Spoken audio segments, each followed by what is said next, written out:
Okay, we can probably get started now. So beginning today, we're going to have Carlo Manussi give an introduction about CIMEC. Carlo is the director of the center, and he's going to give us an overview of the different centers and research groups at CIMEC and the general mission behind our center.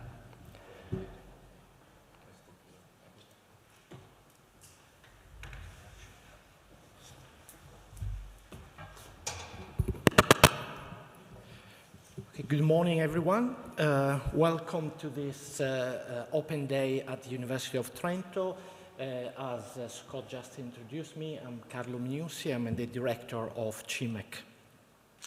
I will give you a brief overview of the center. The main goal of the center is to understand the relation between two elements. One is the mind, and the other one is the brain, this odd couple. The mind and the brain. And here at the center, what we do is to study the brain architecture through the study of its functional and structural characteristic. And we do it in normal and in pathological subjects. And also, another important aim for us is to educate the next generation of what we define at large neuroscientists, but also more specifically, interdisciplinary research in the mind-brain sciences. What you see here, the center was opened 12 years ago, and every 6 years you undergo a review by a panel of international experts. And what you can see here are the comments for those experts that reviewed the center last year. So the center was undergo this revision last year, and here you can see the main comments from those reviewers. What are the strengths of CIMEC? It's an interdisciplinary center, and it uses an interdisciplinary approach, therefore. It's a center at international level, it got a very good training organization, and also it's a center that works with the translational prospects. So the research will have, at some point, will also have a direct application in the field. CIMEC is an interdepartmental center, and therefore it includes people coming from different departments. Most of the people is from the psychology and cognitive science department, but we do have people from physics, mathematics, information engineering, computer science, and from computational and integrative biology center. Those are other departments of University of Trento. Principal investigator CIMEC comes from from everywhere, so it's sort of melting pot of cultures, but also a melting pot of expertise. This is one of the main characteristics of the center. Here, just a list of the different countries that actually characterize this center. And here you see the number of people that work at CIMEC. Here you got the staff, here you see the principal investigator, and here students and postdocs. As you see, there is a constant increase of the members over the last few years. What you see here is the main structure of CIMEC. So in terms of degree and education, CIMEC is running directly the master course, the cognitive science course, a PhD program in cognitive and brain sciences, and during the summer, every year, we run a Harvard summer school. These specific courses or PhD programs will be present later on by the colleagues. We also part of the master in data science, and we are working to eventually open new master degree or bachelor degree in the future.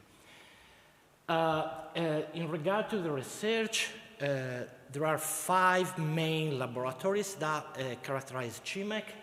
The neuroimaging lab, the experimental psychology lab, the language interaction and Computational Lab, the Center for Neurocognitive Rehabilitation, and the Animal Cognition Neuroscience Laboratory. Then we also collaborate with other centers, and we go share laboratories. As you can see here, there are these main area of collaboration with other departments, structure, the Museum at Rovereto, or Italian Institute of Technology. And with the Italian Institute of Technology, we got a very strong collaboration at different levels, as you can see from this structure here. Location of CIMEC. CIMEC got, as I said, 5 laboratories. As you can see from this slide, these laboratories is located in Mattarello. These 2 laboratories are located in the building just in front of this building. It's Palazzo Fedrigotti. Then the chairing is located at the Trade Center Rovereto, here in Rovereto, and then ACN Lab is located at the Manifattura Rovereto as well. Later on, I'll show you the exact location of this area. And the educational part is actually run here in this building, Palazzo Istruzione. Education. Later on, Scott will introduce you the master course in cognitive science. I want just to show you the number of applications that we got at this master and the number of students divided by students coming from Italy or from other countries. And also, Massimo Turati, that is the director of the PhD program, later on will introduce the PhD program. Here we see the number of applications during the last 7 years and the number of students that are admitted each single year based divided by provenance. Research activity. So, as I said, we do have 5 laboratories, and substantially there are 32 research groups.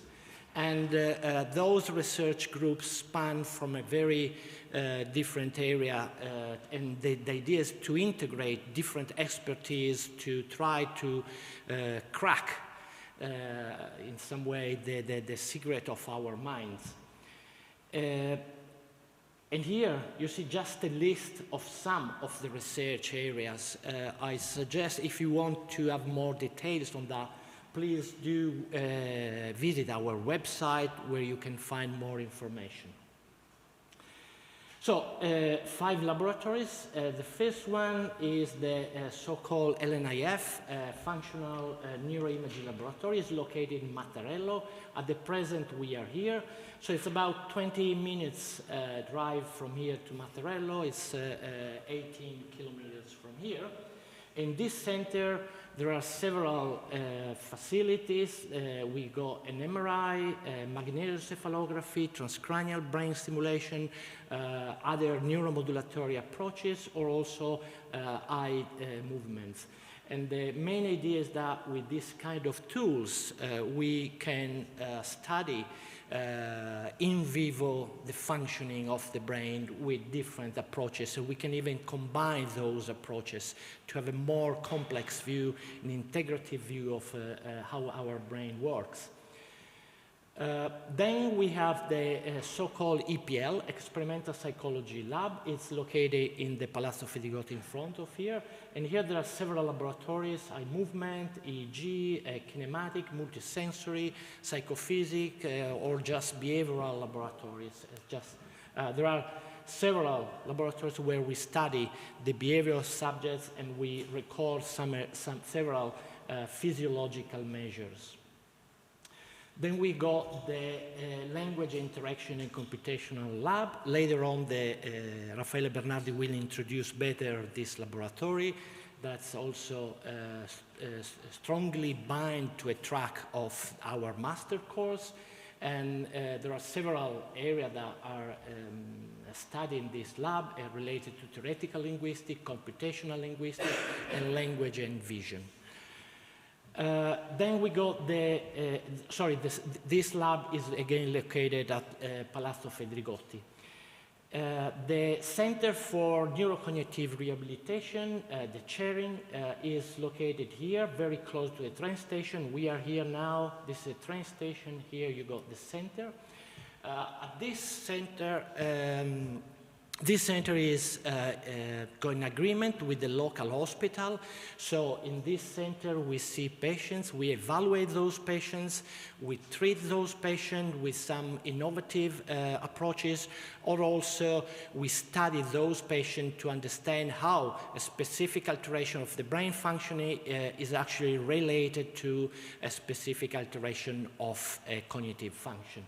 Here you see a number of patients examined over the years and patients that undergo specific innovative rehabilitation training. Then we have the ACN, Animal Cognition Neuroscience Laboratory. Here we are again, train station, and here we got Manifattura, where ACN is located. At ACN, the main goal is to study cognition with a comparative perspective. So considering evolution, we study several cognitive functions in a more, if you want to say, simple model to understand how some function like memory perception works in a comparative perspective. As I said, we do collaborate with other structures. We got laboratories collaboration and also this strong collaboration with Italian Institute of Technology. Later on, I think Mike Lombardo will introduce IET. Here I got just this slide showing some people, and specifically here the IIT got this Center for Neuroscience and Cognitive Systems. Then the labs in collaboration are the neurophysics labs, where through optical imaging they are studying memory, for example, in bees or other insects.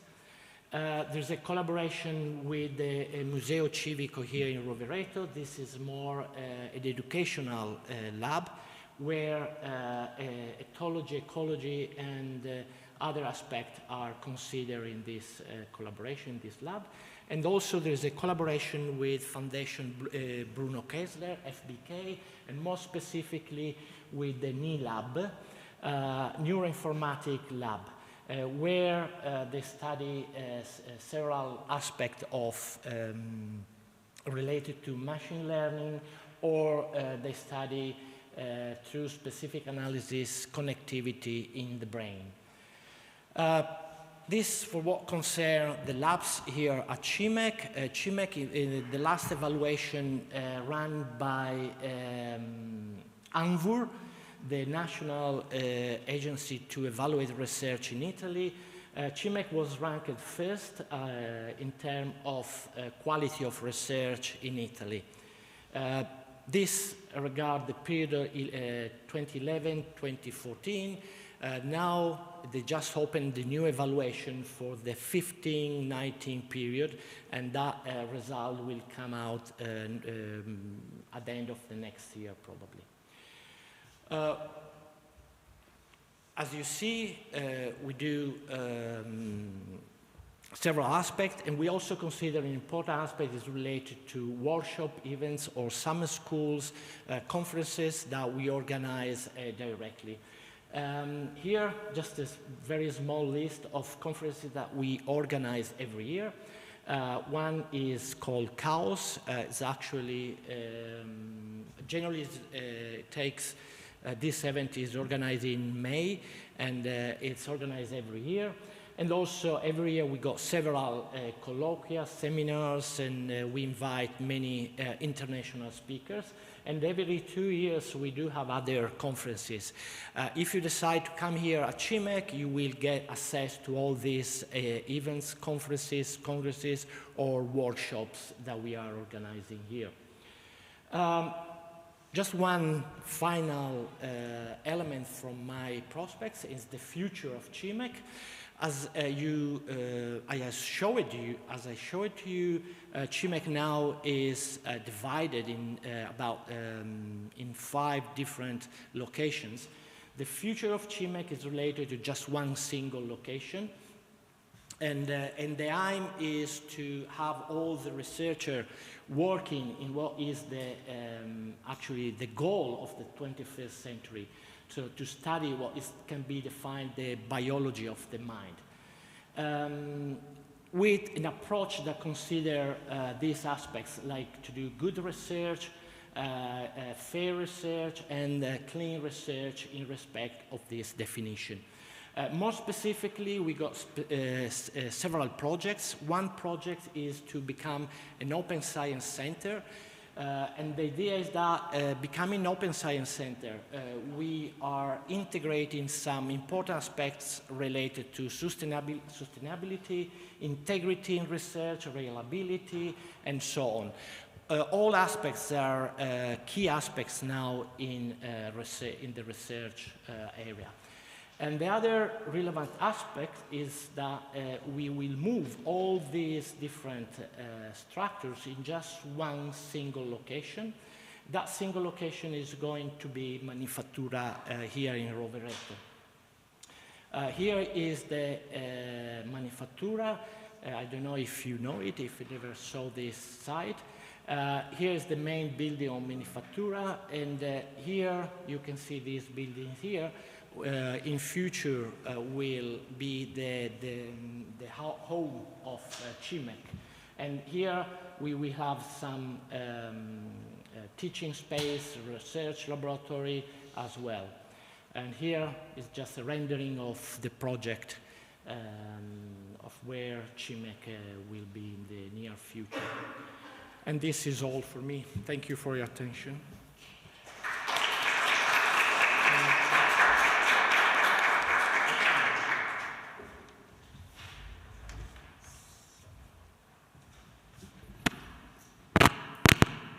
Okay, now we're going to be briefly joined by Manuela Piazza, who's the coordinator of this program. She's actually in New York at the moment, so she'll be joining us by Skype.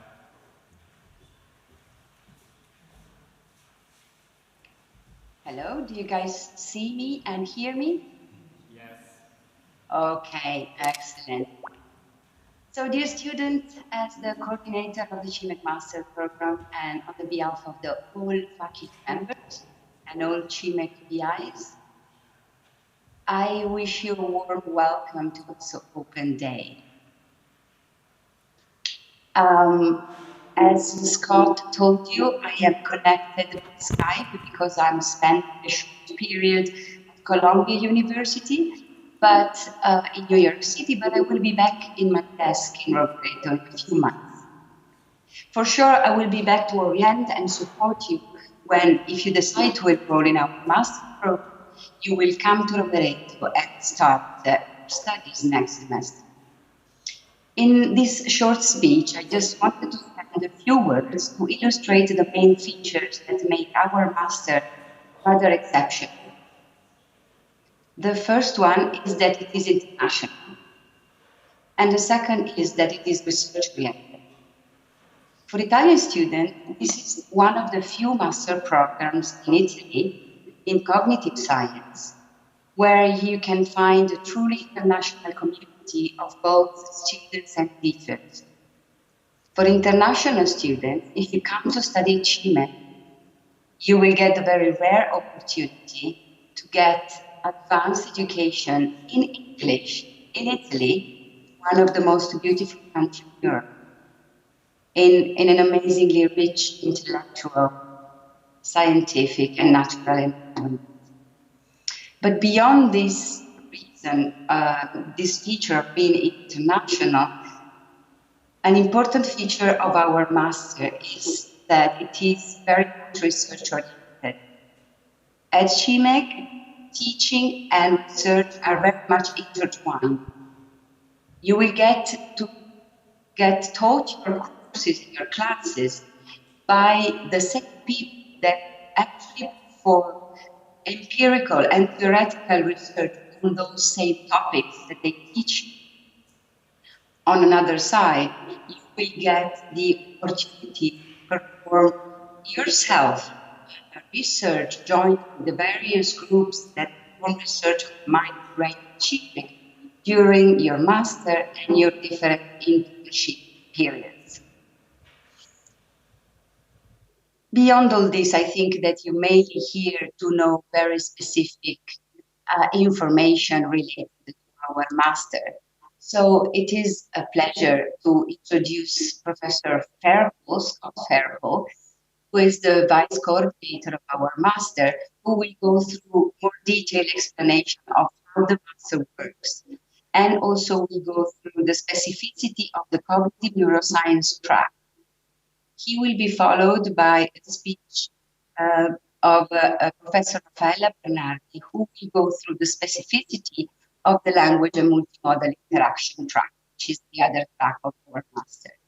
So I wish you a very interesting day, and I hope to meet you in the corridors in Rovereto when I come back. Thanks to the fact that I connected, despite the fact that it's 5 or 4:45 in the morning here in New York, you will be able to recognize my face in corridors. So have a great day, and Scott, now the floor is yours. Thank you, Manuela. Thank you.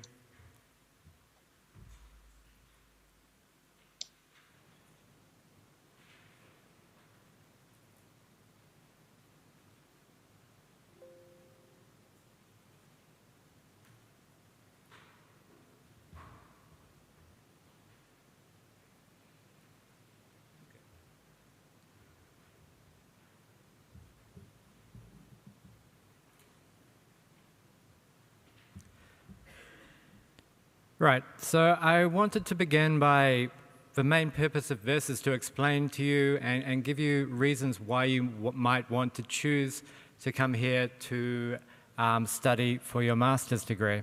I wanted to echo what Carlo and Manuela have just said.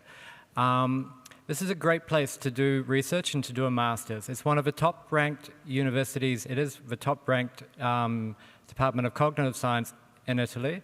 And it also gives an unparalleled chance to study in Italy in an international environment. But I'm going to talk more about the specifics of the degree, which you may find appealing. So the psychology degree, the master's degree is divided into a more theoretical-based part in the first year, which focuses heavily on coursework and classes. In the second year, we switch that emphasis heavily to a focus on research, to hands-on experience and research-based learning.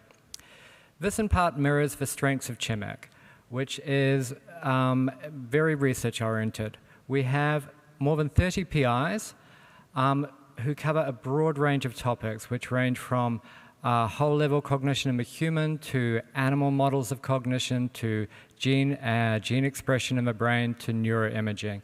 As Carlo mentioned earlier, we cover an eclectic range of topics, which provides a very multidisciplinary medium in which to study your master's. On top of that, we have this excellent ratio of PI to students. With more than 30 PIs, there's a lot of opportunity for direct interaction between students and professors.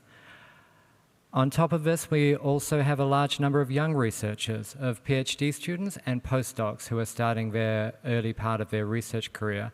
And interactions between master's students and early career researchers is one of the most productive and instructive parts of any master's degree. I'll briefly plug here that the afternoon's events will give you a good insight into that. If you can make it to the doctoral day, you'll have a chance to interact directly, not only with other master's students, but with PhD students who will be presenting their work. The day will consist of a selected presentation from 3 PhD students, as well as poster presentations from all of the first and second years. So I strongly recommend that. Okay, so this is an interdisciplinary center, and it's an interdisciplinary degree. It spans from microbiology and gene expression to whole brain systems, from animal behavior to the representation of conceptual knowledge across the cortex in humans. It covers language to computational linguistics and then takes us back to the brain as we try and unlock the new tools we can derive from computational linguistics, how they influence and are represented, and how they can inform us about function in the brain.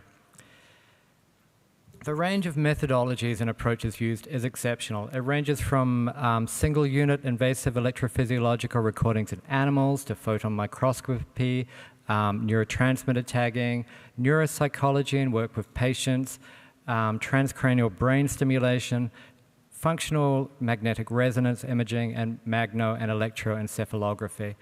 The number of methods which is open to students who enroll in this master's degree is truly exceptional.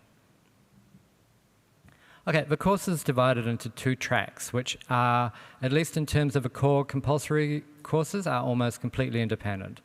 I will talk to you now about the cognitive neuroscience track, and after I finish, Raffaella Bernardi will talk to you about the language and multimodal interaction track.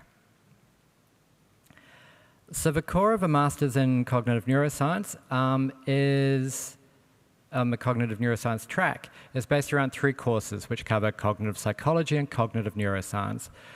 They start off with an introduction to fundamental concepts, or exploration of fundamental concepts of perception and memory and action and the core components of any cognitive neuroscience degree. And they move on to more advanced topics such as high-level cognition, numeracy, reading, and the higher-level human components. They're divided into more establishment courses, which focus on more frontal-based classes.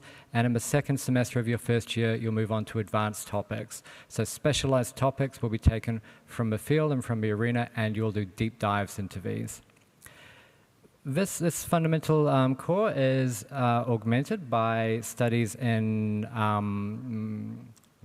fundamental neurobiology. So here we're talking about your hard, wet neuroscience. So the neurophysiology, the neural transmission, and molecular biology, and neuroanatomy, which provides the basis of the brain, which is the mechanism behind cognitive processes. There are courses in brain imaging covering functional magnetic resonance imaging, magno-electroencephalography, and transcranial brain stimulation. There are, again, compulsory courses on psycholinguistics, on the interaction between psychology and language. And we also provide courses which give the fundamental technical skills you need to be a researcher and a scientist. These include a course in computer programming, which is becoming increasingly a necessary and mandatory part of research in this decade, as well as research analysis and design, which is fundamental. Here you learn to be a scientist and to apply scientific methods to the questions which you want to answer. So this covers both experimental design and analysis and statistical analysis. These core compulsory courses are supplemented by a large range of courses covering a large range of topics. So we have 4 courses on offer which focus more on the hard neuroscience, the low-level neuroscience of cellular and molecular processes, developmental neuroscience. These are joined by studies which by courses which look at disorders, both in terms of clinical neuropsychology and models of brain, neurobiological models of brain disorders.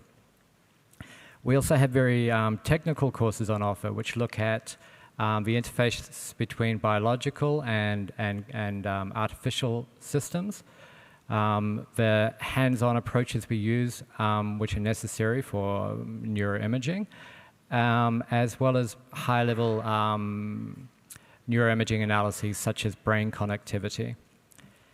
And lastly, we have a very broad range of the cognitive courses which you can study, ranging from multisensory perception to motor cognition to how we make decisions and reason. So around this core, can this work? So these are the core compulsory courses you will take, and choosing generally 4 of these courses from amongst those offered around the periphery here lets you really tailor your degree. So you get a solid understanding of the fundamentals, which leaves you with all the necessary skills you need to study and research and work in cognitive neuroscience. And you also have the opportunity to select and tailor your experience so you can become the type of cognitive neuroscientist that you want to be. Part of our degree, as I said earlier, is an emphasis on research. That's to remind me, this is common to both tracks. So what I'm saying now applies both to the cognitive neuroscience track and the language and multimodal interaction track. So 60% of a course of a program is based on coursework, so what I just presented. The remaining 40% is based on research, which is very high for master's programs in Italy.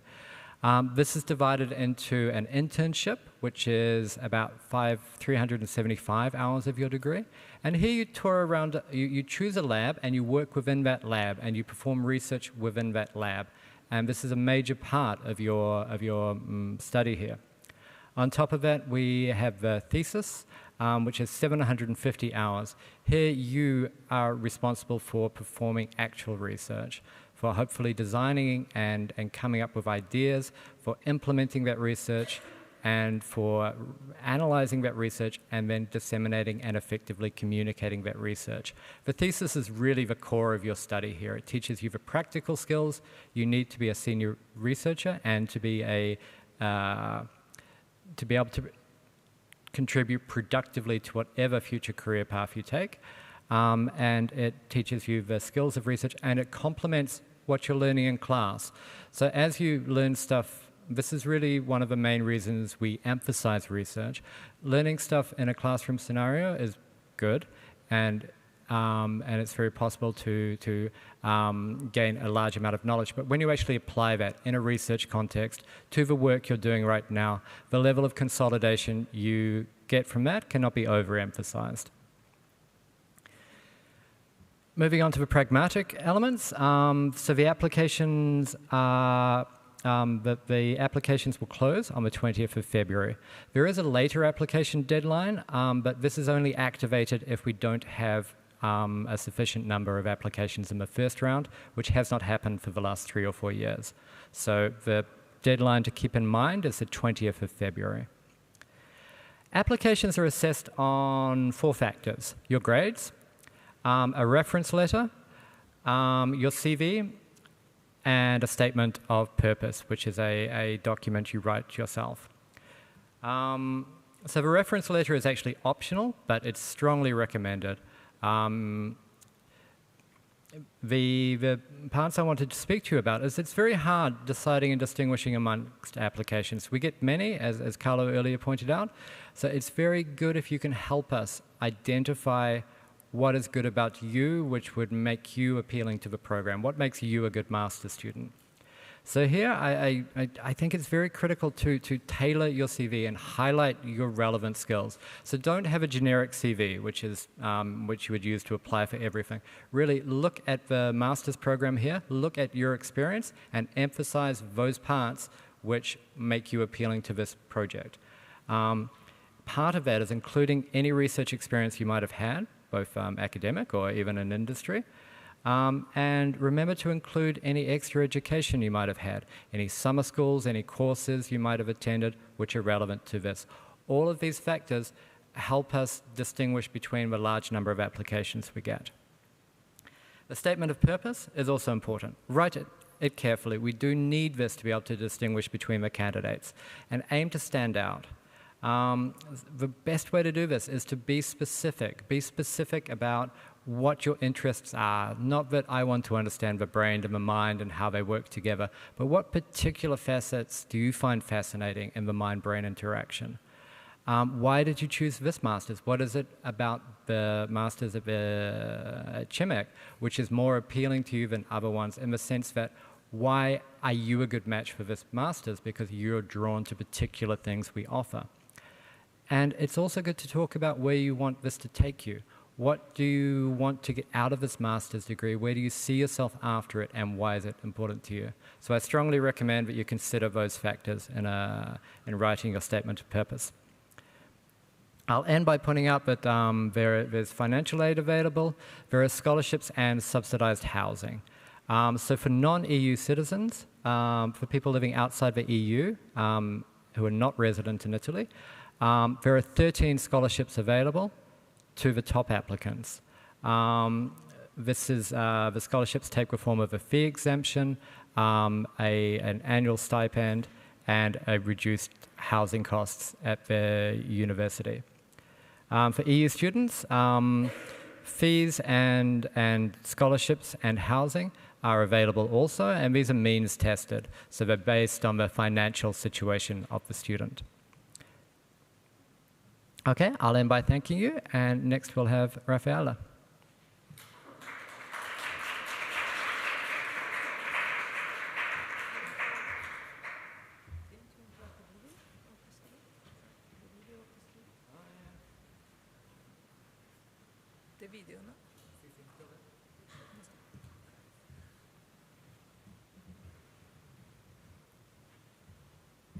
Actually, we're going to have a short video from a previous student telling you about her experience at... So my name is Danny Parrott. I am from St. Louis, Missouri in the United States, and I am a second-year PhD student here at the University of Trento. So when I originally came here, I came here because I was looking for a master's degree in a more research-focused area of cognitive neuroscience. Previously, I had done clinical. So when I came here, I wasn't really sure what to expect or what I was going to get myself into. But along the way, I found my current area of study, which is brain stimulation, and I started working with TMS in Lorella Battelli's lab. And I loved it so much that I actually came back to do my PhD here. So basically, when I was in my master's degree, I was actually very impressed because there was such a wide variety of different methodologies that you could use.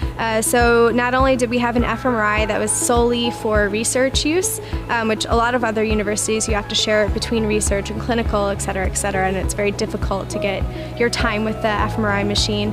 But we also had people who are doing MEG, EEG, TMS, what I do. So there was really a lot to choose from, and it sort of ended up by chance that I found the brain stimulation because I wanted to work with patients. But before that, even in our classes, we were given a lot of time to work with these different techniques and kind of get to know them and figure out what was really our area of interest. So being an international student in Rovereto is very, very nice because there are so many people from all parts of the world. And because everyone speaks English, everyone sort of has like a base ground. And while it's easier for people who are native tongues, you'd actually be surprised how many people from so many different parts of the world are here. And not only do you have this incredible village that you live in, but you have this amazing place that is like dedicated just for you, for research, and has an amazing amount of facilities, and yeah, I don't know, there's really no place like it. I came back to do my PhD because it was that incredible.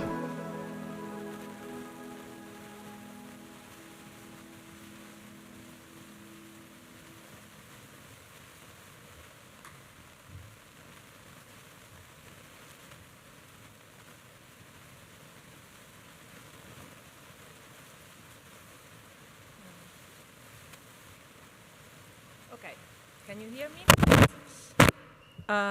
So as it has been introduced already, I will present to you the language and multimodal track, and moreover, the European Master of which we are part.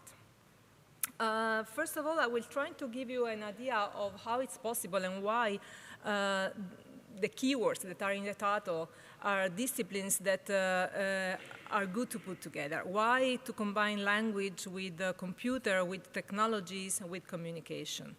So like back in the 90s, there was this big European grant project on which several universities were putting effort. And at that time, it was kind of a vision, it was a dream that we wanted to achieve.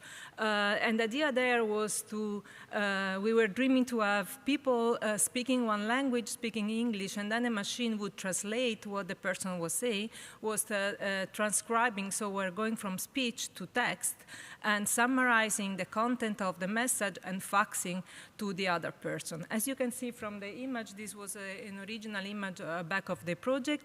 It was some time ago. The telephones are not what we are using nowadays, but the idea was there, and at that time, as I said, it was a vision. Nowadays, this is becoming instead reality, and I think you are all experiencing the results of this kind of dream, of this kind of efforts and research that we have been, like the community has been putting on these ideas. So we are all using Google Translator, I guess, and we are seeing how much is improving a lot, I mean, how good the translations it provides are.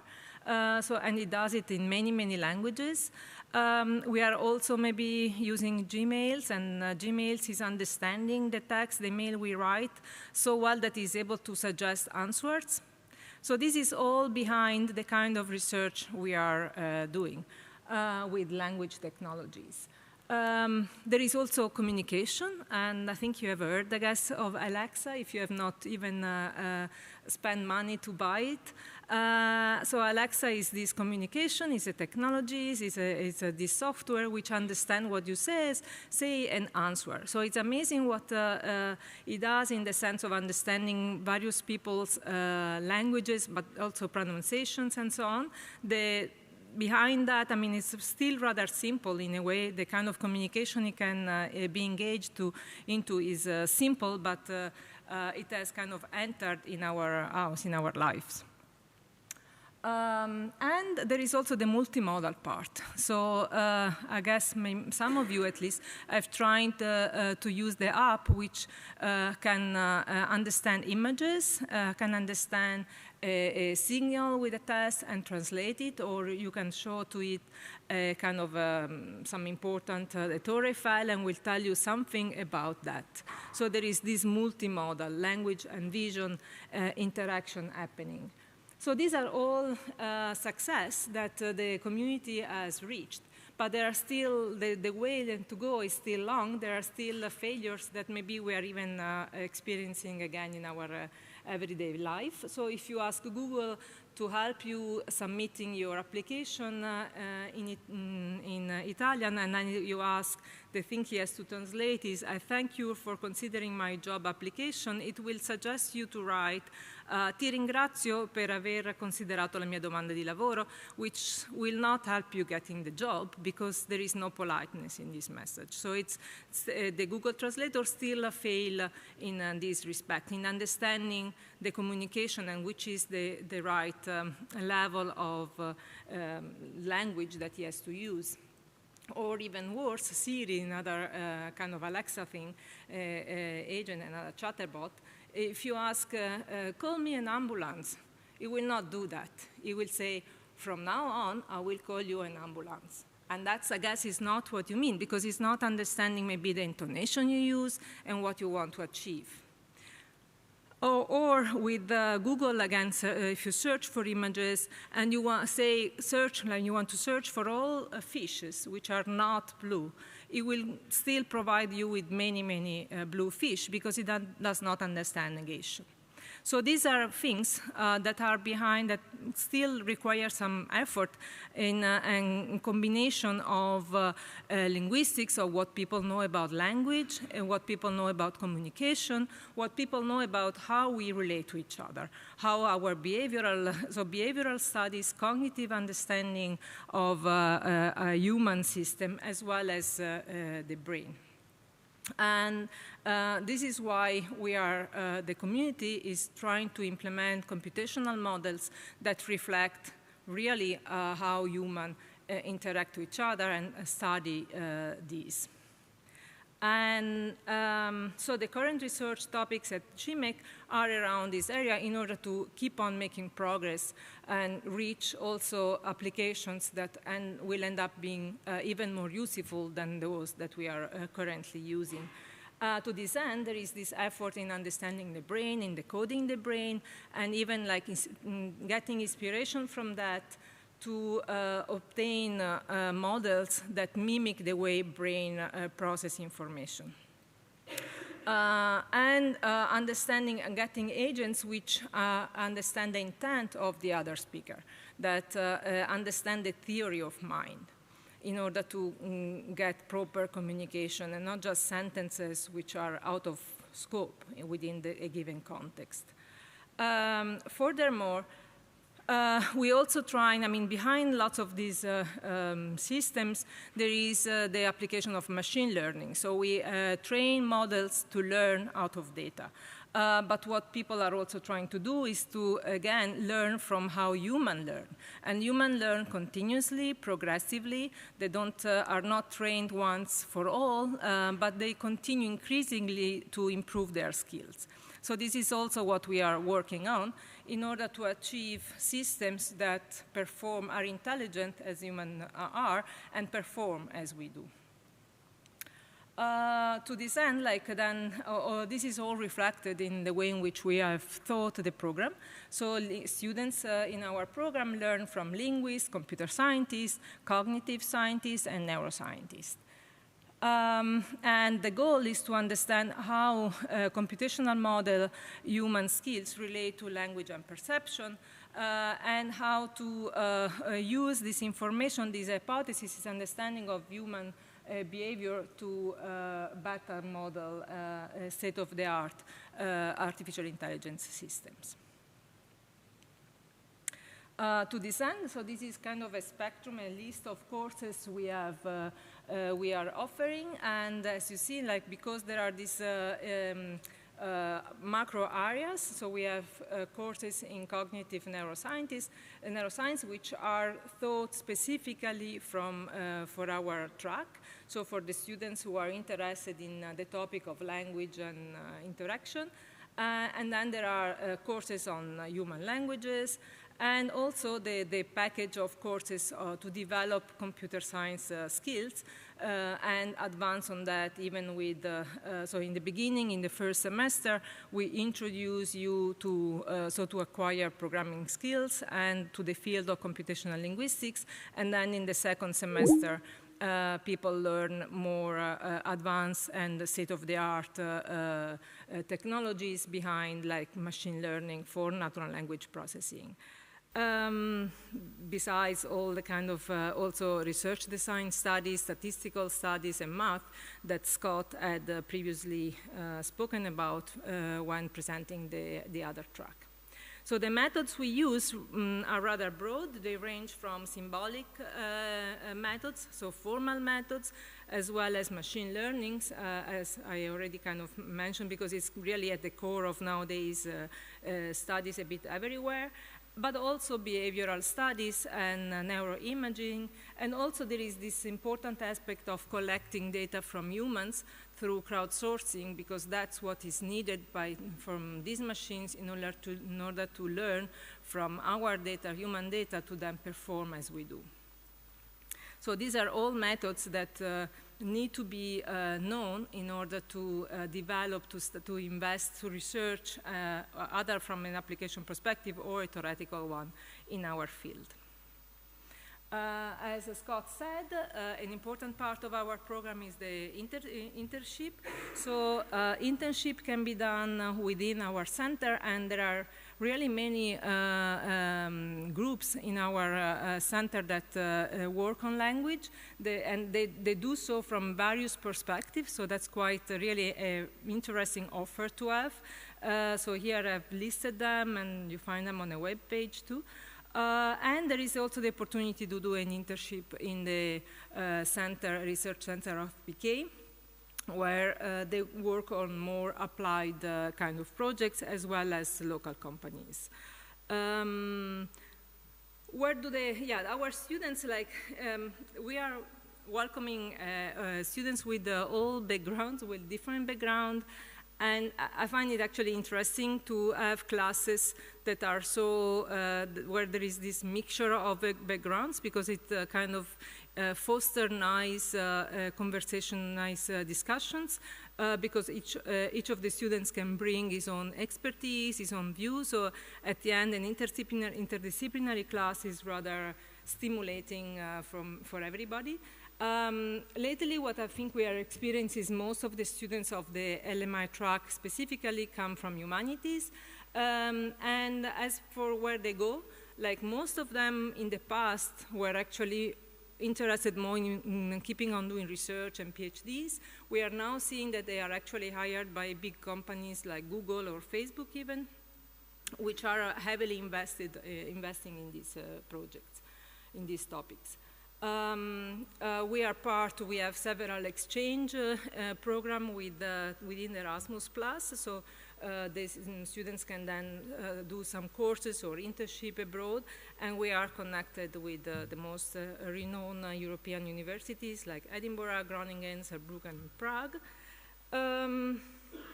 This is like the kind of the lectures you will have if you study with us. The first row are the language and computational linguistics, and the second one is the cognitive scientists and neuroscientists.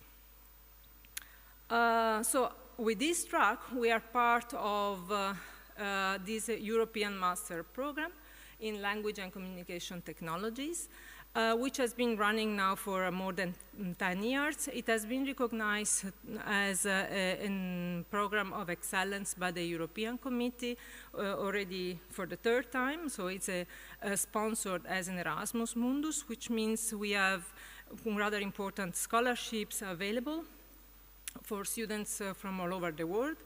And the idea of the European Master is that students study in 2 universities of the consortium, so 1 year in one university and the second year in the other, and they obtain a joint degree. So they obtain double degree. They obtain 2 degrees, one in each of the university where they have studied. So this is the consortium. So besides Trento, there is Saarland, the University of Saarland, Groningen, Malta, Lorraine, Prague, and San Sebastian. In the case of the LCT student, the situation is kind of different from the LMI with respect to the background of the students. Most of them come from, have a bachelor in computer science, though there is also quite an important proportion of students with a humanities background, and most of them end up studying actually with industry. So this is the information if you want to apply for the Erasmus Mundus scholarship. The deadline is the 16th of February. Then we will have yet another opening in spring for the self-funding ones.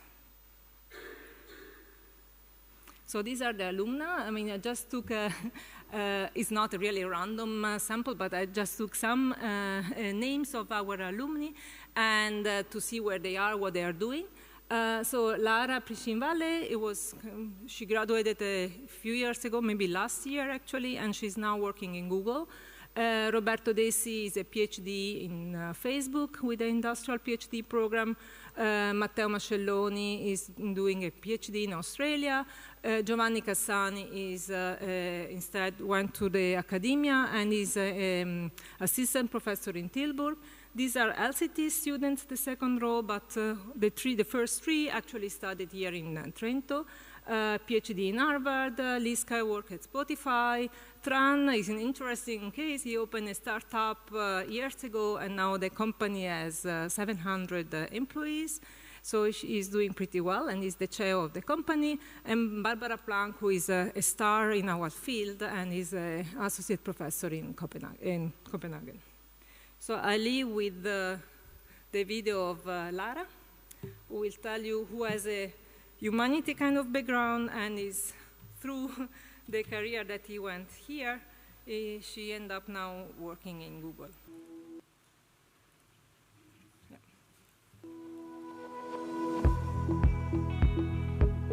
Hi, I'm Lara, I came from Vercelli, and I'm a computational linguist at Google. At Google, I'm doing machine learning for text classification. I've studied at CIMEC in language and multimodal interaction track, and my thesis was about automatic irony detection. Actually, when I was studying at CIMEC, I was also able to do some internships. So I've been to IBM in Amsterdam as an artificial intelligence intern, and I've also worked in developing a Samsung vocal assistant.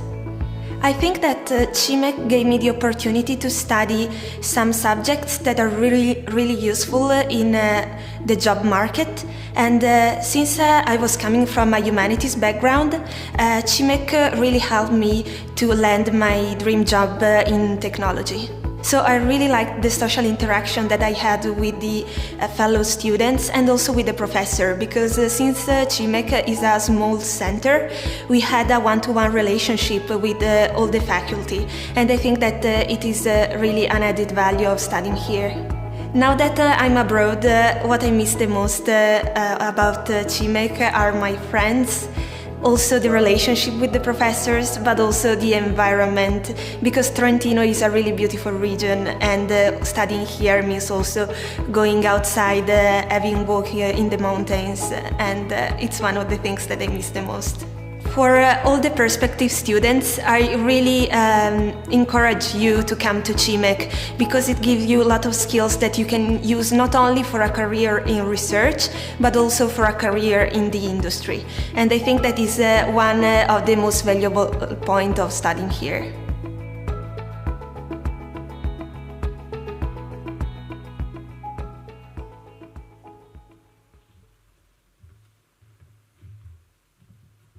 Okay, next we're going to have Roberto Bottini talk to us about the UniTrento CIMeC Graduate Program.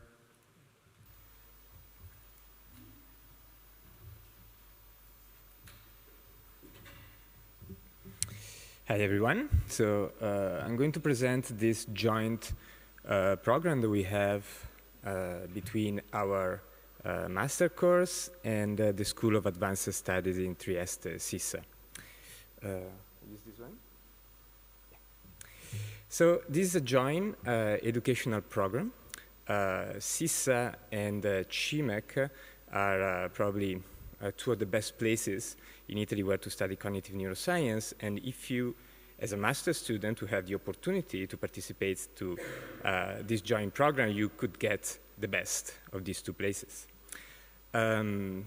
Four students of the master will participate to this program, and there's going to be a selection at the moment of application to the CIMEC program. So what is the core idea of the program? Is to develop a research project across the two centers with a joint supervisor by a principal investigator here at CIMEC and a principal investigator at CISA. The selected students will have economic benefits, so which doesn't hurt. And the program is set up in this way. So you will spend the first year at CIMEC, here in Rovereto, and the second year in CISA in Trieste. And in the second year will be centered specifically on your internship and your master thesis. So the first year at CIMEC will be the same of all the other CIMEC students, so you will follow exams, and you would give exams and follow classes of the master. Then at the beginning, with the four students that have been selected, we'll gather together, and I will give a short presentation of the program and start knowing each other.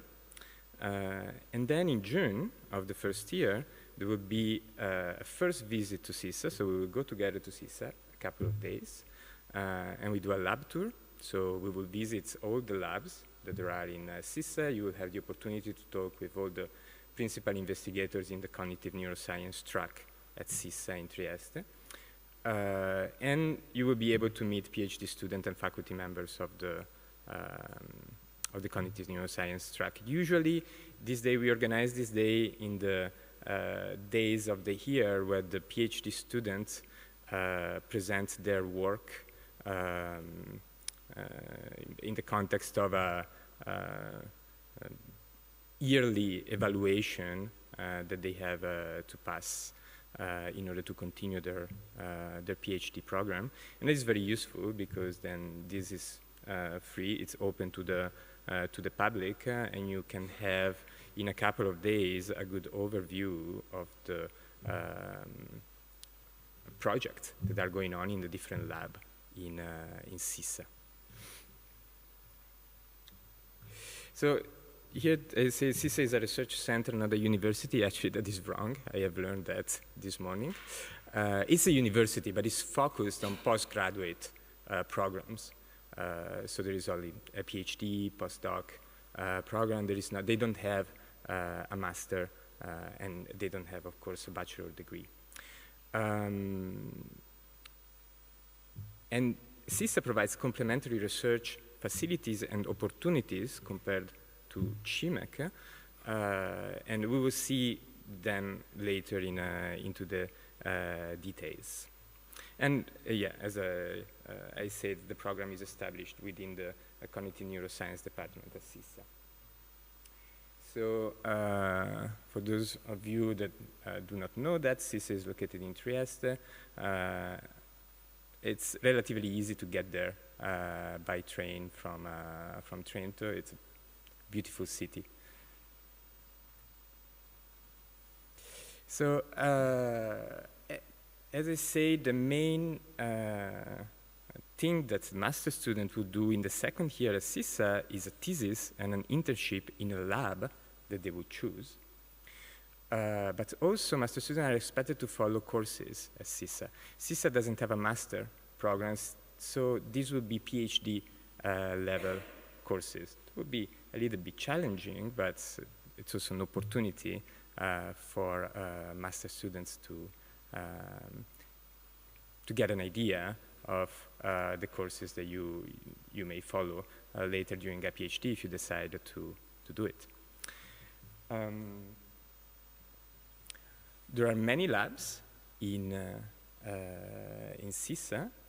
We'll see them one after the other. I briefly spoke about this lab. And as I said, and we will see, what they offer is highly complementary, both in terms of facilities and interests, scientific interests, scientific research, to what we have here at CIMEC. And there will be a double supervision, so you will have a PI in CISA that will follow you and a PI at CIMEC that will follow you. And it is very important for you to, if you will be part of this program, to explore as much as possible during the days of the visit at CISA, and also talking with the PI via email or setting up Skype meeting to choose the right lab for you based on your interest. Because in this lab you will have to do your internship and your thesis, most likely. So the first lab is tactile perception and learning lab. This is an animal lab, mostly. They do also research with human, behavioral research with human, but they are very, very strong and recognized worldwide in electrophysiological measurement and behavioral measurement in rats and mice.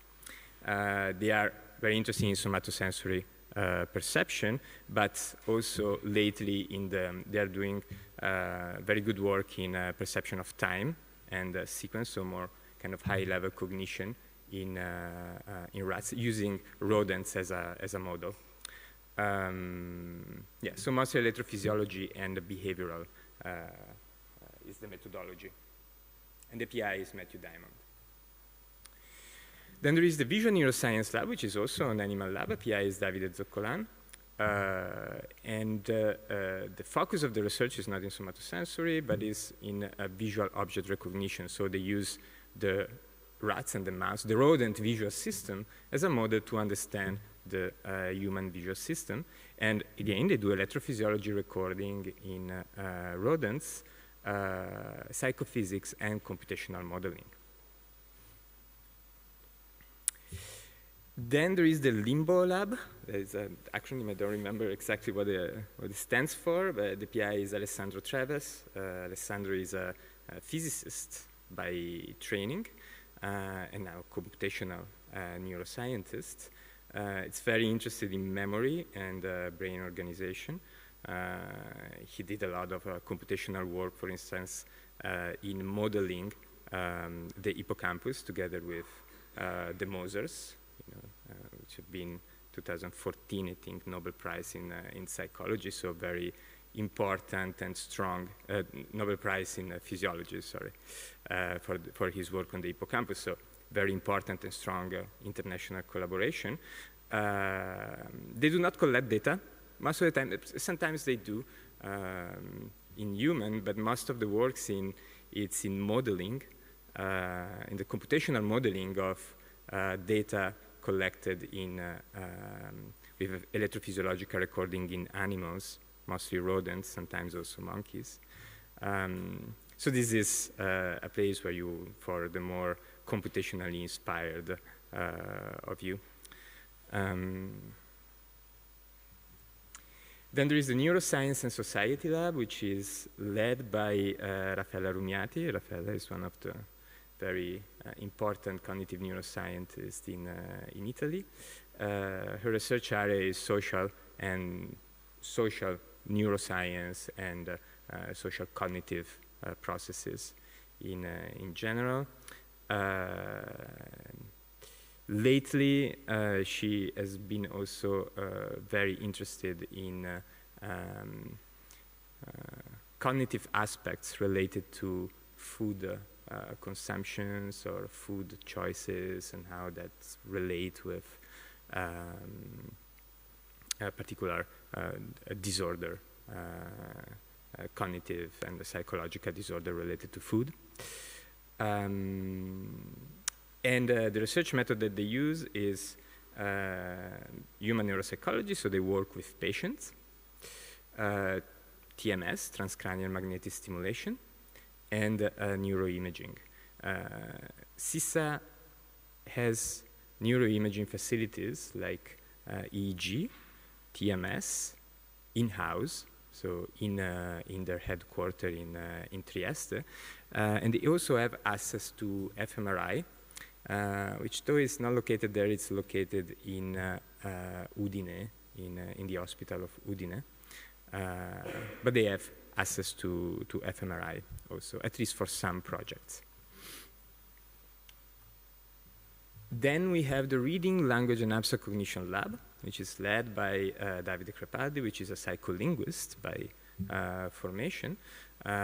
Is interested in reading and in the statistical learning. So how do humans learn to read and become so good in this cognitive ability, which is actually very complex if you take a closer look to that. He has a very big, well-funded lab. He won a very prestigious ERC starting grant last year. And although reading is the core business of the lab, he's also interested in other aspect of cognitive science, other topics, like, for instance, the representation of abstract concepts, so how the human mind comes to construct a representation of things that you cannot touch, see, or directly experience with your senses, but that are very important for our mental constructs.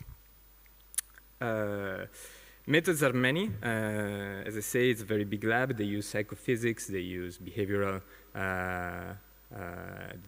experiments, electrophysiology, fMRI, and also some computational modeling.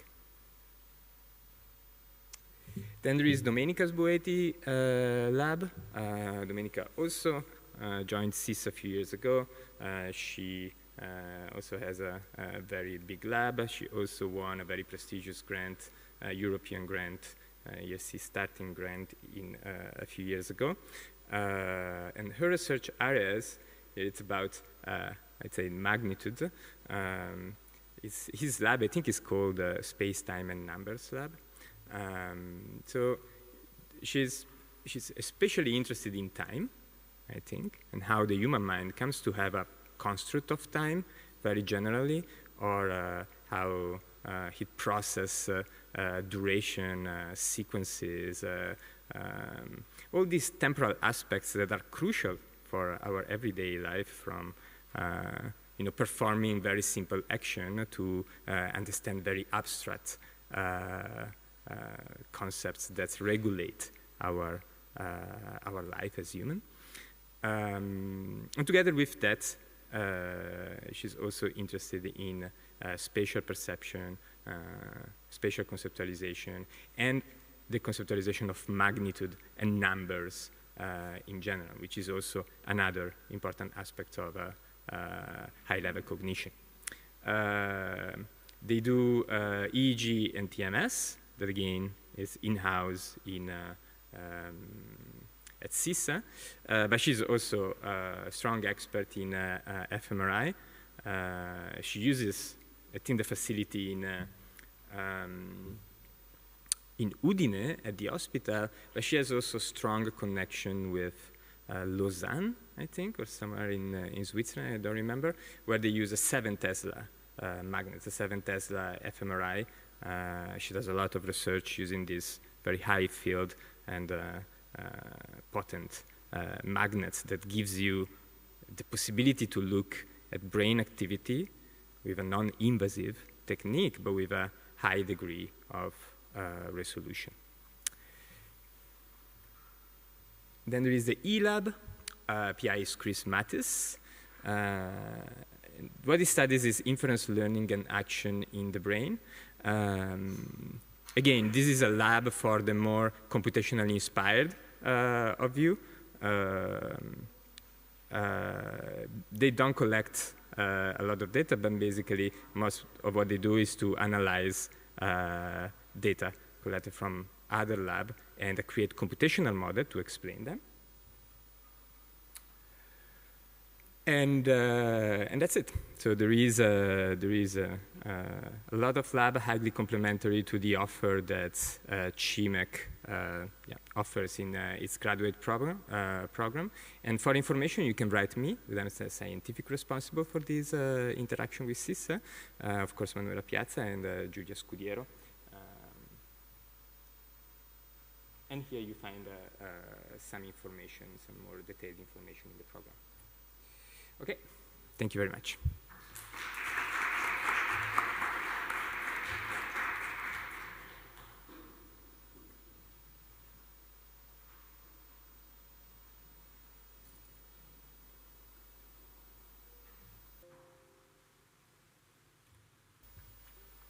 Okay, so next we're going to hear from me, and I'm going to talk to you briefly about the Masters in Data Science degree offered at the University of Trento.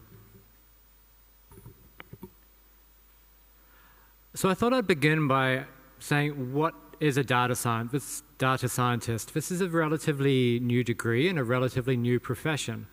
The idea is a data scientist is someone who can work flexibly with large amounts of data and is capable of working in a dynamic and multidisciplinary environment. So it's a very adaptive type of training, which is supposed to be able to radiate out to different areas of society, industry, and business. More specifically, what they do is they analyze big data. So this can be huge databases, it can be open data, it can be shared data amongst scientific researchers. And to do this in a creative and innovative way, which critically allows us to answer specific questions. So it's targeted to get at information which is useful for guiding strategies and decisions. Again, in business, in society, and in research. So this first appeared on my radar, at least, in 2009. In 2009, Netflix used user data to improve the suggestions it gave to its clients. So they had a competition, and they had a group of different data scientists come up with ways to improve the algorithm. And this was highly publicized at the time, and it led to a huge leap, both in customer satisfaction and profitability for Netflix. 2009 was a long time ago in terms of information and computational power and in terms of the internet. And a lot has changed since then. Within an internet minute, you have huge amounts of data transferring and being stored, and this ranges not just from consumer purchases in Amazon or viewing on Netflix, but to social interactions on Twitter and Tinder and Facebook. And even more so now, we have the Internet of Things. The internet is moving out from our computer and even our phones onto our fridges, our Alexas, and our devices. So this is radiating rapidly, and nowadays, data science is all around us. It ties into a bunch of areas in industry, travel, insurance, sales, marketing. It ties into the automation of things like self-driving cars. It factors into healthcare strategies and interventions. And it ties into social media, targeting advertisements. It's radiated a lot. It's also outside of kind of a more professional and economic sphere. It's radiated into society. You can use it to track in real time the formation of cliques and groups in voters and in sociological populations. And kind of closer to my area, we now take the huge amount of data we have from individual subjects, the hundreds of thousands of data points we get from just half an hour of scanning, and we scale that up through shared resources and databases so that you can analyze this rich data from more than 1,000 people. And this allows us to answer questions about the organization, connectivity of the brain that we simply weren't able to ask 5 or 6 years ago. The approach taken at UniTrento is a very interdisciplinary approach. This degree is not run by a single department or center. It's shared between all the departments you see here. They see the players you would expect, computer and information sciences, industrial engineering and mathematics, but it also ties in fields like economics and management, sociology, psychology, CIMEC, as well as external groups which are involved more directly with industry, research centers, the Research Center, Fondazione Bruno Kessler. The idea behind this is to create a more human data scientist. So within this program, you have the core kind of training you'd expect in maths and statistics, machine learning, coding, pattern recognition, and computational and data analysis. But that's tied in with an introduction to specific domains of expertise. And the goal here is to have a kind of the hard and hacky skills which we need to extract meaning from this rich data sources, but to couple that with the softer skills which allow communication between the data scientist and the industry within which they're working, and also help them guide and shape the questions they're going to be asking with their data science inquiry. Because of this kind of eclectic nature, we have 2 roads of entry into the degree. It's designed so we have people in Pathway A who come from a technical background in informatics or maths or stats, and then we have Pathway B, which is people from the social sciences and humanities, from sociology, from psychology, from management, from economics. Within the first year of this degree, we take these diverse students and we homogenize them a bit. So we teach them to kind of come to the same level of understanding of their own field and the other pathways field. So once we've done this and homogenized the students, we move on to the second year, which is a much more universal course shared by the students. And one of the goals of this second year is to allow students to subspecialize in the nature and flavor of data science, which they in particular find appealing. In terms of the entry requirements, we require it's a little unusual because we require that students have training in 3 different sectors, at least in terms of one course. So one major significant course in informatics, computer science, in the social sciences, psychology, economics, sociology, and 6 CFU, 6 credits in maths or statistics. This is on top of a full bachelor's degree within these fields, but we want the students to have an understanding not just of a specific area in maths or computer science, or not just in sociology, but to have begun to bridge between these 2 separate courses. Additionally, I'll mention briefly in the interest of time, but we also look heavily at the CV when we recruit people. So we like people who have experience analyzing data in social or informatic realms, who've shown ability to overcome methodological challenges, and who understand research data in general. So in terms of these prerequisites we've set up, you might find yourself in a situation where you don't have the necessary credits in stats or in computer science or in the soft sciences. So we've set up a summer school, which normally takes place in the second half of July. And in this, we offer 2-week intensive courses in either programming and social sciences or in maths or statistics. So if you're interested, but you don't have the formal prerequisites, there is a mechanism to get these in time for the enrollment. Okay, so when students come in from these diverse backgrounds, in their first year, we give them a set of courses or a load which allows those to strengthen and build upon their weak areas so that they can be a more rounded data scientist. We do this by having a set of core courses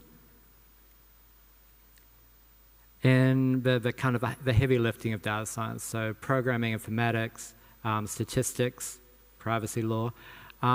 And on top of that, the 2 different pathways take 2 different courses. So these are people who come from a social science background, and they have to take these core courses in mathematics and informatics to upskill themselves in that area. On the other hand, the people who come from a mathy informatics background have to take courses in the social sciences and humanities. So they're going to be better able to communicate with industry and with the partners and the companies within which they are working. So the goal there at the end of the first year is we should have this idea of a human data scientist, someone who's technically good but can also talk to people. And then in the second year, we really open up the courses and the selection so that students can specialize in what they like. So there's a set of core components, 1 course and 1 lab you have to take. This has to be it's still diversified in that there has to be some element of social and some element of technical training within that. And then on top of that, you have 2 courses which you choose completely. All instruction is done in the first semester of the second year because the second semester is all about internships and theses. We have this course in particular. This can take place within the university and research centers, but we have a strong partnership with FBK, which allows more practical and applied internships, as well as many industry partners, which you can see on the website. But we have a close connection to industry, to local industry, and also overseas. And the idea of the second year is it allows you to build the profile. So you can, after this year, become the type of data scientist you want to be, either staying within the social sciences, being able to work in government or business, or moving more into industry itself. Deadlines very quickly. The first deadline is the 20th for both EU and non-EU applications. We have 20 places open for non-EU students. The second deadline is the 31st of March. Doesn't open until the 31st of March. This is only for EU members, citizens, and non-EU people who are resident in Italy. And that opens on the 31st of March. We're short on time, but I do want to emphasize that we have a very set way of analyzing these applications. So we consider the coherence, like how well does your education line up with the goals of our program. We consider your curriculum in terms mostly of your grades. Again, there's a statement of purpose. So As I said earlier, please try and make yourself stand out with that. And on top of this, we have an interview. So all candidates go through an interview so we can see if you're a good match for the type of masters we're proposing. Okay, I'll thank you for that. And thank you. Okay, so next we have Massimo Torato, who is going to tell us about the PhD school. Yes. Hello, everyone. Good morning. Today, you are mainly here to get some information concerning our master program, but still, some of you may already be thinking, what's next? What can I do after I get my master degree?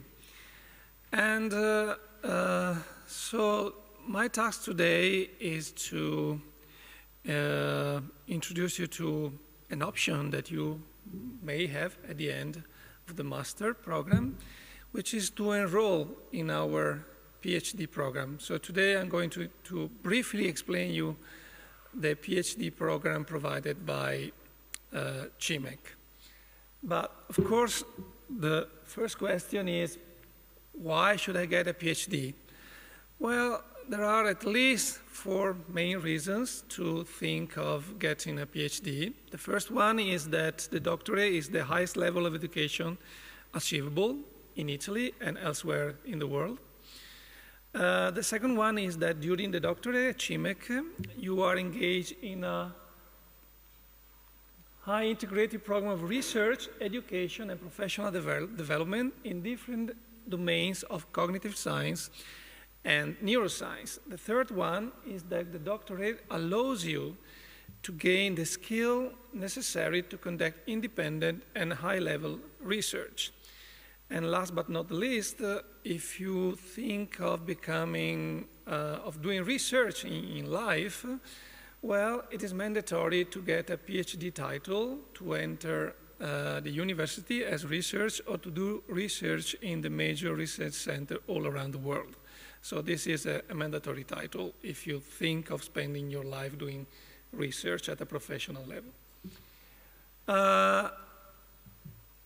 When you start your PhD, you will focus on a specific research topic, and these are a list of the major research topics that you can find at CIMEC. So we do research in neuroimaging methods and analysis on language, animal cognition, development, perception and attention, motor control and action planning, learning, motivation, decision-making and thinking, computational neuroscience, conceptual representation, neurostimulation, neuroethics, numerical cognition, and finally, cognitive neurorehabilitation, which means that if you are interested in studying the human mind by looking at the neurological patients, we have this facility at CIMEC, as you have heard before from the presentation made by the director of CIMEC. And you can work with neurological patients. Of course, during the 4 years, you will be engaged in different types of activities. Some of them are more focused on research. For instance, you have to attend to lab meetings.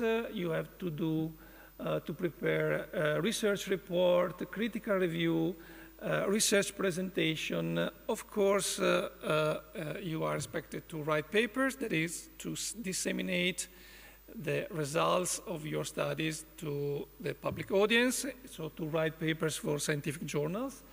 And at the end of the program, you are expected to write your own thesis.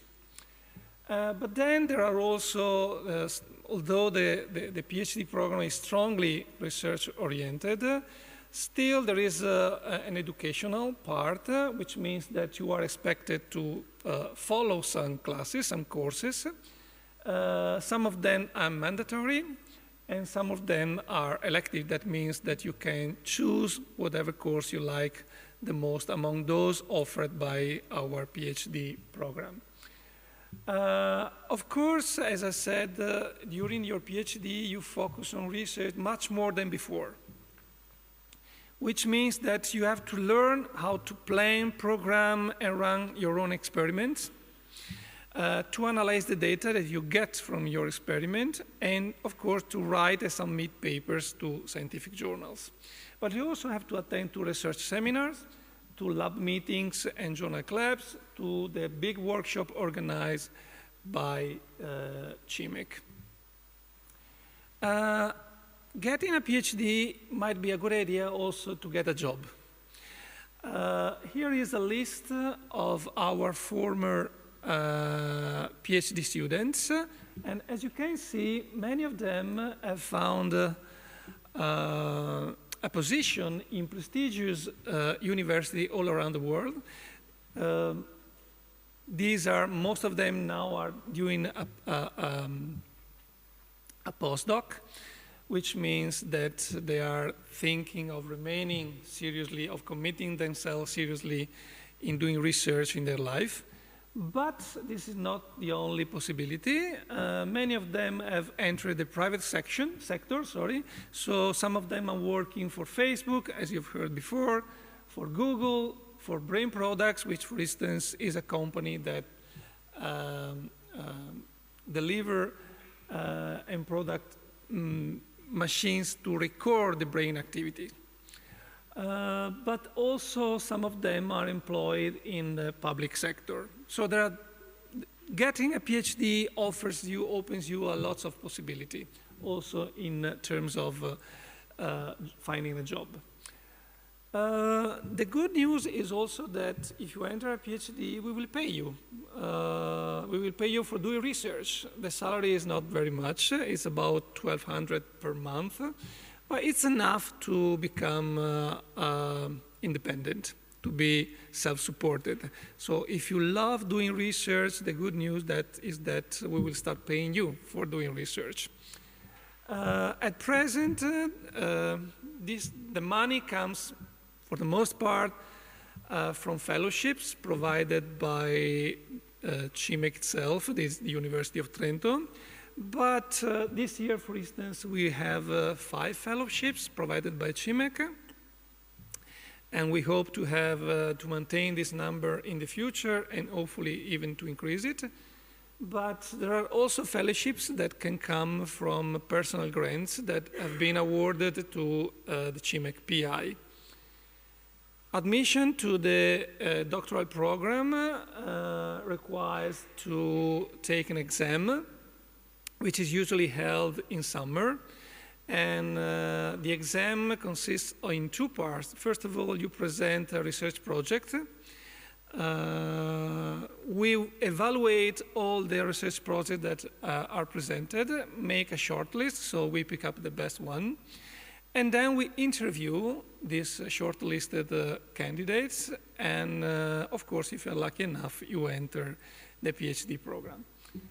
Let me just add to finish this very short presentation that, as you've heard from previous presentations, the doctoral program at CIMEC is held in partnership with IIT and with FBK, 2 important institutions committed with research.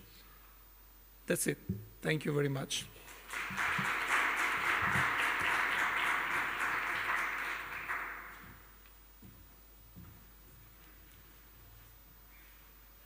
Okay, next on the agenda, we have some students here who are going to talk about their experience at CIMEC. I think we're second-year students, mostly.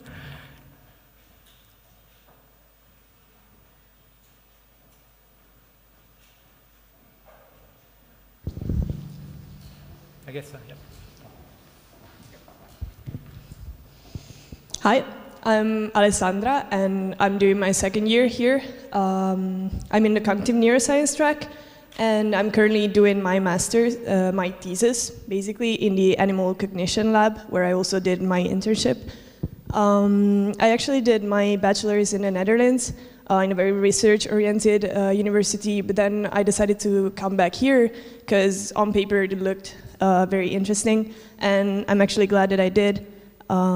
Because I found a very international and tight community with a lot of people from different backgrounds that all come together. So I think that CIMEC is very nice even if you still don't know what kind of research you want to do next. It's you get the opportunity to find that out in the first year, where you're going to do a lot of compulsory and elective courses, and you can really find out what interests you and then pursue that. The other good thing is that there is a lot of, like, as you've heard now, there is a lot of different opportunities of different kinds of research to do. You can go for human research or animal research, as I'm doing, or even more to the computational side. Yeah, that's pretty good, and I think that not a lot of other universities, for example in Italy, can offer that. Another good thing is that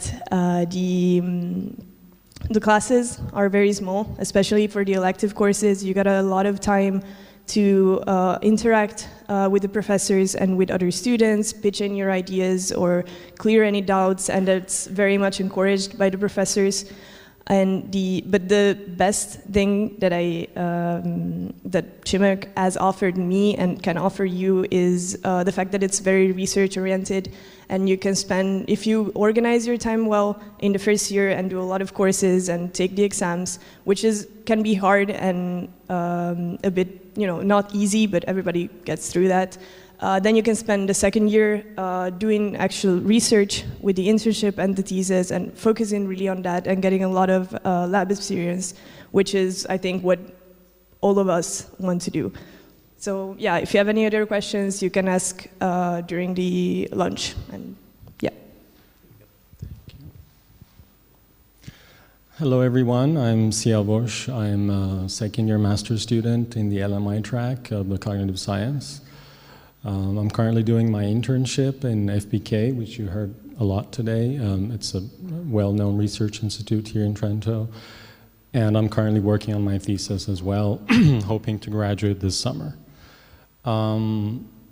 So prior to coming to Trento, I was an architect in the United States for many years. And one reason that I could come here was that they're very flexible in regards to the background of the applicants. And the program is also catering to the various backgrounds, so different courses have different flexibilities. And that also enriches the program.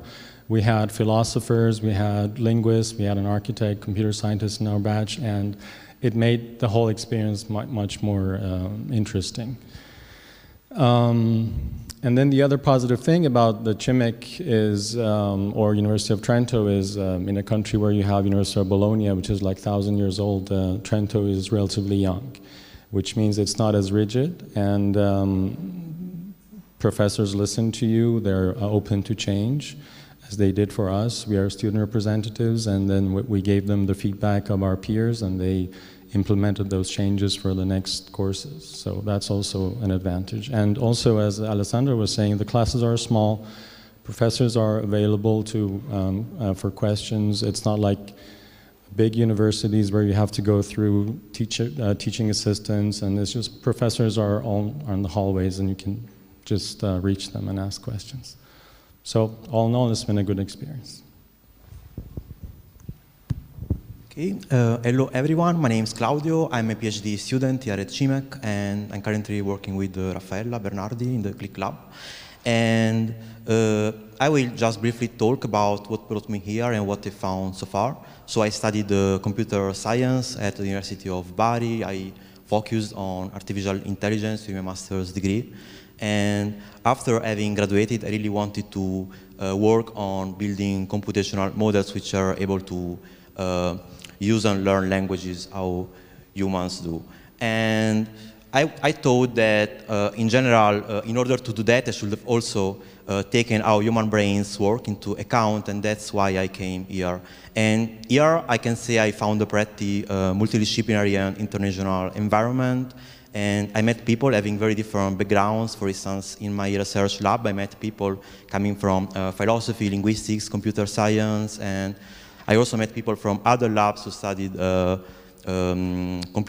cognitive science, neuroscience, psychology, physics, engineering, and so on. And in general, the environment is very friendly. It's pretty easy to get in touch with other students and professors. We have events during which students, postdocs, and professors can share what they are working on and provide and receive interesting feedbacks. And I really think that being in such a multidisciplinary place helped me because I had a chance to see my research from the different perspectives. So for instance, in some classes, we basically, in some meetings, they talk about the possible role which hippocampus played in memory consolidation, and that really inspired me to work on continual learning, which is about building models which continuously learn new tasks without forgetting and reusing their previously acquired skills. And in other meetings, we discussed a lot about multimodality in brain, and that inspired me to work on multimodal learning and grounded language learning, which is about building models which relate natural language to other modalities such as vision. And so in general, I think that, yeah, being here really helped me to that extent. And also, I had many opportunities, and for instance, I had the chance to collaborate with other universities. I collaborated with the research groups in the universities of Malta, Amsterdam, Copenhagen, and also periods abroad are possible. So for instance, last summer I had the chance to spend 6 months in a research lab in a company in Berlin. And actually it has been a pretty amazing experience also because I saw that being able to relate your research topic to other topics and, yeah, in general, having been in a multidisciplinary environment is also very appreciated even in industry. And yeah, I mostly work with computational models. I know that other students are working on different things, on cognitive science, neuroscience, psychology, and so on. But yeah, this is just my experience, but I think that in general, being in a multidisciplinary environment is really helpful, and really it's maybe the best way, the best approach to approach such a complex problem as intelligence. And I'll be around during lunch, so if you have questions, just feel free to get in touch and be glad to talk with you.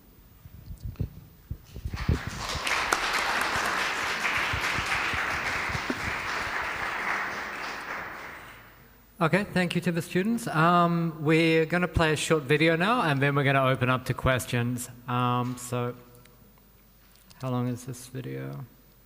Right. It's a short video.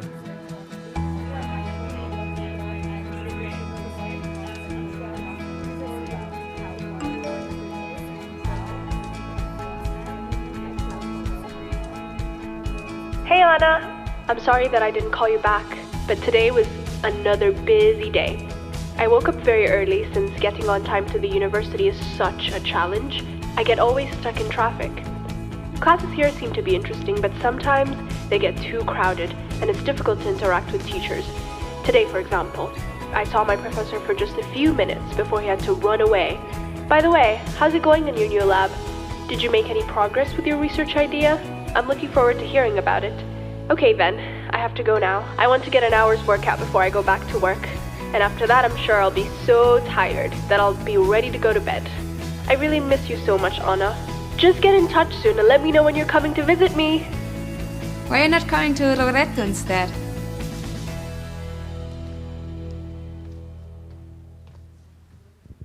Okay, so we're opening for questions. If you have anything general about the master's program or something specific about CISA, the LMI track, or about IIT, we'll handle those questions. So, any yes over there?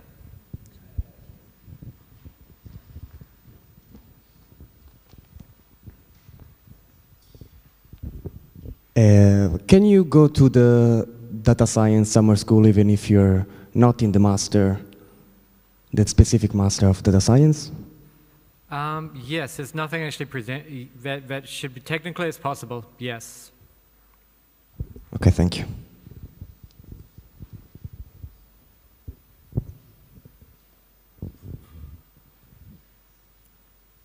Okay, if there are no specific questions right now, that's fine, because we're about to move on to a lunch break where everyone will be around if you want to come and corner us and ask us specific questions. So I think in about 5 or 10 minutes it'll be open downstairs. I've been asked to remind you that there's a evaluation form in the pack we gave you. It'd be really great for us if you could fill that out so we can get feedback on today's events. And again, I'll remind you that this afternoon we have the PhD Open Day, which is a really good opportunity to get a feel for CIMEC. Thank you.